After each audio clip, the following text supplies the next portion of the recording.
Oh, then that's heresy. They'll It's a form of heresy. 100%. En od milvado. En od milvado. There's nothing but him. Everything that you say, you are obligated to connect to HaKadosh Baruch Hu. So, for example, my wife once told me that, oh, Baruch Hashem, these, I don't know, some vitamins. Some vitamins, I think they're helping. And I said, oh, Baruch Hashem, that Hashem turned this chalk into medicine.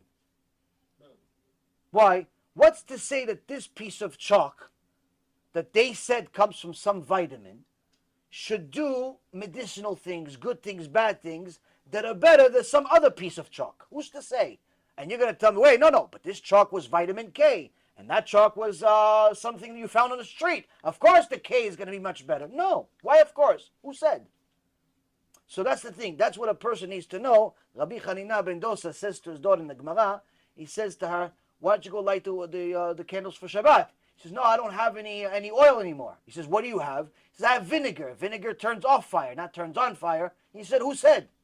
She said, God said. I said, well, Rabbi Hanina says to her, no. God decided that the oil will light fire, and God will decide that the vinegar will light fire. Go light it for Shabbat, and it lit. Why? Because he understood that both of them, whether it's the oil or the vinegar or a chair or sky, it's all supernatural.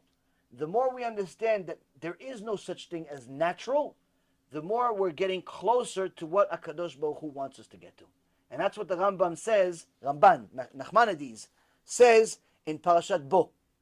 He says in Parashat Bo, anyone that thinks that there is any such thing as nature or as a happenstance or anything that's not a miracle is a heretic and has no share of Torah Israel.